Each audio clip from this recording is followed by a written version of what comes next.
इस महाविनाश की वजह तुम हो। तो भगवान श्री कृष्ण ने कहा आप वास्तविकता से दूर जा रही हो, ऐसा नहीं है। तो भगवान श्री कृष्ण ने कहा सत्य यह है कि इस महाविनाश की वजह महाराज धृतराष्ट्र हैं और आप। महाराज धृतराष्ट्र का पुत्र मोह, पुत्र से प्रेम होना चाहिए लेकिन पुत्र से कभी मोह नहीं होना चाहिए। प्रेम तो पुत्र में होना ही चाहिए। हर पिता अपने पुत्र को प्रेम करता है, हर पिता अपने पुत्र को प्रेम करता है। प्रेम होना चाहिए लेकिन मोह नहीं होना चाहिए। लेकिन महाराज धृतराष्ट्र के पुत्र मोह ने और उससे कहीं ज्यादा जिम्मेदार तुम। भाई विचार करें, पति की आंख नहीं थी तो गांधारी को अपने पति की आंख बन जानी चाहिए। और अगर आंख पर पट्टी न होती तो उसके बेटे जब कुमार्ग पर जा रहे थे तो अपने आंखों से देखती कि मेरे बच्चे कुमार्ग पर जा रहे हैं और उन्हें समझा बुझा करके डांट डपट करके सन्मार्ग पर लाती। लेकिन पति तो अंधा था ही, खुद भी पट्टी बांध करके अंधी बन गई। और परिणाम क्या हुआ? अब बेटों का लालन पालन कैसे हो? तो परिवार के सदस्यों पर भरोसा नहीं है, इसलिए बुला लिया अपने भाई को, शकुनी को बुला लिया। साले साहब जीजा के यहाँ रहने लगे, भाई साहब बहन के यहाँ रहने लगे। किसी को बुरा लगे तो क्षमा कीजिएगा। कभी गंग ने लिखा है कि इतनी बातें बुरी हैं, कितनी बातें बुरी हैं, तो लिखते हैं कि बुरो प्रेम को पंथ बुरो पर घर में बासा, बुरो प्रेम को पंथ बुरो पर घर में बासा, बुरो प्रेम को पंथ बुरो पर घर में बासा, बुरो प्रेम को पंथ बुरो घर में बासा, बुरो नारी से नेह बुरो मूर्ख संहासा, बुरो नारी से नेह बुरो मूर्ख संहासा, बुरो प्रेम को पंथ बुरो पर घर में बासा, बुरो प्रेम को पंथ बुरो पर घर में बासा, बुरो नारी से नेह बुरो मूर्ख संहासा, बुरो नारी से नेह बुरो संहासा, बुरो नारी से नेह बुरो मूर्ख संहासा, बुरो नारी से नेह बुरो मूर्ख संहासा, बुरो नारी कुलक्षण सासु घर बुरो जमाई, बुरो नारी कुलक्षण सासु घर बुरो जमाई, बुरो पेट कंपाल बुरो भगनी घर भाई, बुरो पेट कंपाल बुरो भगनी घर भाई, बुरो नारी कुलक्षण सासु घर बुरो जमाई, बुरो नारी कुलक्षण सासु घर बुरो जमाई, बुरो प्रेम को पंथ बुरो जंगल में बासा, बुरो प्रेम को पंथ बुरो जंगल में बासा, बुरो नारी से नेह बुरो मूर्ख संहासा, बुरो नारी से नेह बुरो मूर्ख संहासा।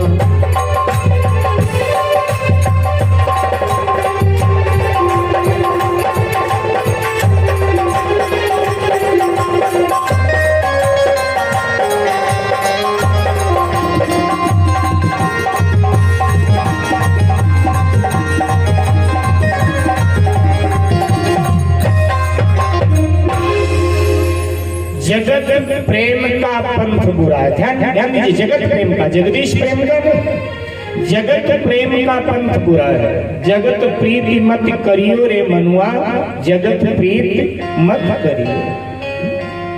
तो प्रेम का पंथ बुरा है और दूसरे के घर में निवास बुरा है। किसी के मेहमान बनो, रिश्तेदारी में परिचय में जाओ, एक दिन दो दिन तीन दिन, इसके बाद में तो बस। तो प्रेम का पंथ बुरा है, दूसरे के घर में निवास बुरा है अधिक दिन तक। पर स्त्री से, दूसरे के पत्नी से प्रेम बुरा है। बुरो प्रेम को पंत बुरो पर घर में बासा, और बुरो नारी से ने, पर नारी से दूसरे के पत्नी से प्रेम बुरा है। और कहा बुरो मूर्ख सन हासा, और मूर्ख से हंसी मजाक भी बुरा। कई बार मूर्ख से आप हंसी मजाक करने लगे और हंसी मजाक में झगड़ा हो जाता है, विवाद हो जाता है। तो मूर्ख से कभी भी हंसी मजाक नहीं करना चाहिए। बुरो नारी कुलक्षणा, कुलक्षणा स्त्री बुरी है मिल गई तो। सासू घर बुरो जमाई, कभी गंग कहते हैं। और बुरो पेट पंपा, बड़े पेट वाला व्यक्ति, उठने में परेशानी, बैठने में परेशानी, चलने में परेशानी। तो कहा बुरो पेट पंपाल, और बुरो भगनी घर भाई। भाई बहन के घर आए और जाए इतना तो अच्छा लगता है, लेकिन निवास करे ये ठीक नहीं। तो भाई साहब आ गए, शकुनी आ गया। और शकुनी के कारनामे आपको पता है। अगर दुर्योधन लोगों के समझाने पर थोड़ा समझने लगता था तो शकुनी फिर उसको घुमाकर उसी रास्ते पे ले जाकर खड़ा कर देता था। तो कहा जिम्मेदार तुम हो। गांधारी से कहा अच्छा पतिव्रता होना ये तो धर्म है। और ठीक है, उसने आंख में पट्टी बांधी और कितना शक्ति से इस नियम का पालन किया। लेकिन जो इसको पतिव्रता धर्म से शक्ति मिली, पातिव्रत से जो इसे ताकत मिली, उस ताकत का इस्तेमाल कहां करने जा रहे थे? अधर्म को अमर बनाने की। बात हमारी समझ में आ रही सभी के? पातिव्रत्य धर्म से इसको जो शक्ति मिली, गांधारी को जो ताकत मिली, उस ताकत का, उस शक्ति का ये महिला दुरुपयोग करने जा रही थी। धर्म का दुरुपयोग करने जा रही थी।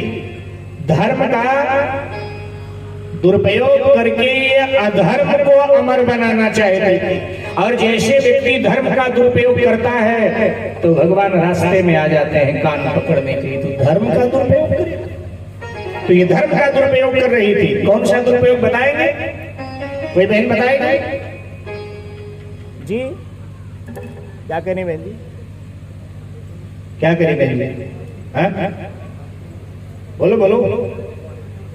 देखो हमारे शास्त्रों में, हमारे धर्म में बड़ी अच्छी बात है, और धर्मों में छूट नहीं है। हमारे कानून में भी अभिव्यक्ति की आजादी है, और हमारे वैदिक सनातन धर्म में भी अभिव्यक्ति की आजादी है। आप शास्त्र पर टिप्पणी कर सकते हैं, आपको छूट, लेकिन और धर्मों में ये छूट नहीं है। हमारे यहाँ जबरदस्ती नहीं लादा जाता है। हमारे यहाँ शास्त्र अपनी बात कह देता है, आपकी इच्छा है मानो, नहीं इच्छा है मत। लेकिन और जगह तो जबरदस्ती लाद दिया जाता है कि नहीं मानोगे तो सर्कल मानना ही पड़ेगा। लेकिन हमारे यहाँ ऐसा नहीं। हाँ ये वैदिक सनातन धर्म। इसीलिए अनादिकाल से अब तक प्रहार इस पर बहुत हुए, मिटाने के लिए कई आए, लेकिन न जाने कितने गौरी गजनी औरंगजेब सब हाथ में मिल गए। लेकिन सनातन धर्म का ध्वज आज भी लहरा रहा है, आज भी लहरा रहा है। मेरे भाई दुरुपयोग करने जा रही है। जब सांप मारे गए, अगले दुर्योधन को रणांगण में जाना है, तो भीतर से भयभीत है, सोचा माँ से मिलके आऊं। तो आकर कहा कि माँ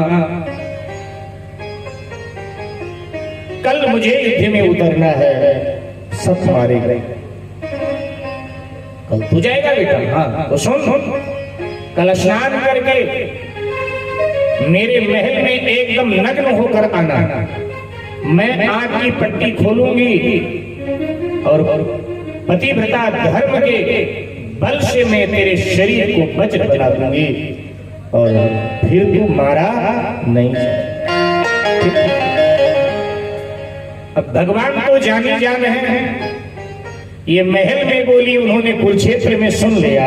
अच्छा, धर्म का प्रयोग अधर्म को अमर बनाने में नहीं करेगी। ठीक है, साहब अगले दिन स्नान करके दुर्योधन बिल्कुल सुबह सुबह नग्न होकर बढ़ रहा था गांधारी के महल की ओर। भगवान के एकदम सामने आ गए, बोले अरे भाई इतनी निर्लज्जता, नंगा होने की भी नौबत आ गई, ये कहां जा रहा है? हंसने लगे भगवान। दुर्योधन ने कहा कि जी वो मां ने ऐसे ऐसे कहा था कि आ जा।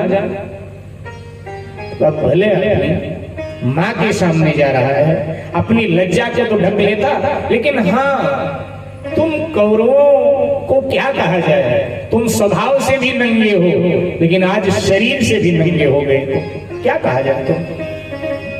तो दुर्योधन ने कहा तो क्या हुआ, नंगे ही तो माँ की गोद में खेले हैं। बोले बेवकूफ, तब बचपना था, अबोध था, और अब तो बूढ़ा होने को चला है और अब ऐसे माँ के पास जाएगा, लज्जा नहीं आएगी? जा जा जा, तू तो निर्लज्ज है। और जब जिस तरह भगवान ने कहा उसको लगा यार ठीक कह रहा है ये आदमी, और केले के पत्तों से अपनी लज्जा को ढक लिया। गांधारी के सामने पहुंचा, मां प्रणाम में आ गया। गांधारी ने पट्टी खोला, दृष्टिपात किया। ये क्या किया? वो कृष्ण मिले और उन्होंने ऐसा ऐसा यही गड़बड़ किया। सारा शरीर वज्र का, लेकिन जंघे पर तेरे चोट लगेगी तो तेरी मृत्यु हो जाएगी। अब ये अमर बनाया या मरने का रास्ता बता दिया संसार का? ये तो मरने का रास्ता संसार को बता दिया कि और कहीं हथियार लगेगा नहीं मरेगा, जंघे पर लगेगा तो ही मरेगा। तो भगवान ने कहा कि अधर्म को अमर बनाने के लिए तुम धर्म का प्रयोग कर रही हो, धर्मात्मा अपने को कह रही हो। गांधारी जी ये पट्टी शायद उस समय तुम खोल देती या खोलने की धमकी देती तो युद्ध न होता। जिस समय तुम्हारे बेटे दुर्योधन के आदेश से तुम्हारे दूसरे बेटे दुशासन ने द्रौपदी बहन के महल में जाकर जब वो रजस्वला की स्थिति में थी उसके केशों को पकड़कर घसीटता हुआ भरे दरबार में लाया था, और जब द्रौपदी चीख रही थी कि ये कुरुवंश के विपरीत हो रहा है, जब वो आचार्य द्रोण से भीष्म पितामह से सबसे भीख मांग रही थी मेरी लज्जा की रक्षा करो, मैं गुरुवंश की लज्जा हूँ, मैं इस कुल की कुल वधू हूँ, पुत्र वधू हूँ, तब उस समय दरबार में तुम भी थी। तब तुम्हें कहना चाहिए दुशासन दुर्योधन खबरदार, क्षमा मांगो द्रौपदी से, छोड़ो इसे, वरना मैं आग की पट्टी खोलकर तुम्हें जला दूंगी। अगर ऐसी धमकी दे देती तो शायद आज ये दृश्य संसार के सामने उपस्थित न होता। तो उस समय तो तुम मौन रही, और मौन स्वीकार लक्षण। ध्यान दीजिए, अनाचार का विरोध अपनी क्षमता के अनुसार हर व्यक्ति को करना चाहिए। माँ जानकी का अपहरण करके रावण जा रहा है लेकर, माँ जानकी चीख रही है कोई मुझे बचावे, लेकिन सारे देवी देवता रावण के भय के मारे सामने नहीं गए। लेकिन गीधराज जटायु के कान में जब आवाज गई तब जटायु एकदम सामने गया और सीते पुत्री करिष्ठ जनिता, ए बेटी जानकी चिंता न कर, जब जब मैं जीवित हूँ तब तक दशकंधर तुझे नहीं ले जा सकता है। और जितनी क्षमता जटायु की थी उस क्षमता के अनुसार रावण से उन्होंने युद्ध किया। हाँ ठीक है कि जटायु अपने अभियान में सफल नहीं हुए, चंद्रहास नाम की तलवार से रावण ने जटायु के दोनों पंख काट दिए, जटायु राम राम कहते हुए धराशायी हो गए। अपने अभियान में सफल नहीं हुए, लेकिन जितना बल था तद अनुसार उन्होंने अनाचार का विरोध किया, अधर्म का विरोध किया। यही कारण जटायु को भगवान श्री राम की गोद मिली। जटायु की धूरी जटाओं सो झारी, जटायु को गोद। लेकिन वहां भीष्म पितामह जैसा धनुर्धर बैठा है। महाभारत का सबसे श्रेष्ठ पात्र, सबसे महान पात्र भीष्म पितामह, वो भीष्म की तरफ भी आवाज लगा रही थी, लेकिन भीष्म ने भी सर नीचे कर लिया, इसीलिए परिणाम में अंतर आया। जटायु रामायण का सबसे छोटा पात्र है और भीष्म पितामह महाभारत के सबसे बड़े पात्र हैं, लेकिन दोनों को आमने सामने खड़ा कर दो तो लज्जा के मारे भीष्म का सर झुक जाता है और गर्भ से जटायु का सर उठ जाता है। वहां सीता का अपहरण हो रहा है, यहाँ द्रौपदी के चीर का अपहरण हो रहा है। वहां जटायु ने पूरी ताकत झोंक दिया और यहाँ जबकि आकलन करें तो रावण के सामने जटायु की शक्ति नगण्य है, ना के बराबर है। कहां रावण और कहां जटायु, नगण्य है। लेकिन यहाँ भीष्म पितामह शक्ति संपन्न है। सारे कौरव पांडव एक तरफ हो जाएं तो भी भीष्म पितामह को पराजित नहीं कर सकते, इतनी ताकत है। लेकिन फिर भी भीष्म पितामह ने विरोध नहीं किया। कारण यही है कि जटायु को भगवान श्री राम की गोद मिली और भीष्म पितामह को सरसैया मिली। जटायु का दाह संस्कार भगवान ने स्वयं किया। भीष्म भी चाहते थे मेरा दाह संस्कार भगवान स्वयं करें, क्योंकि दोनों घटनाओं में भगवान सम्मिलित है। वहां जटायु के सामने भी भगवान है और यहाँ भीष्म पितामह के सामने भी भगवान है, लेकिन भगवान ने स्वयं नहीं किया दाह संस्कार भीष्म का, बल्कि युधिष्ठिर से करवा दिया।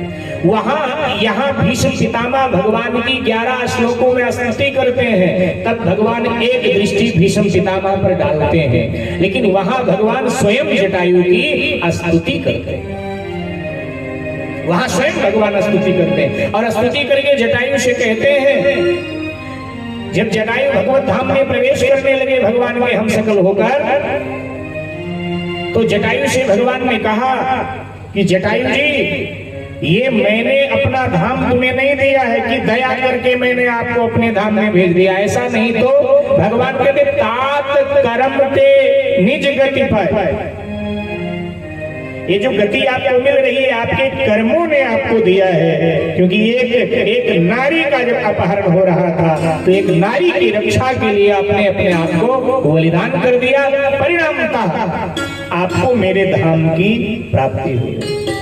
जबकि जटायु का खान पान भी ठीक नहीं, जबकि भीष्म पितामह तो पूरे सात्विक है, लेकिन जटायु सात्विक तो नहीं है। उसके लिए तुलसीदास जी कहते गीध अधम खग आमिष भोगी, ये तो अधम है, मांसाहारी है। लेकिन गति पावत जो जाचत जोगी, जो गति योगियों को मिलती है ना, वो गति जटायु को प्राप्त होगी। तो मेरे भाई बहन, गांधारी से कहा कि इसकी जिम्मेदार तो आप हैं।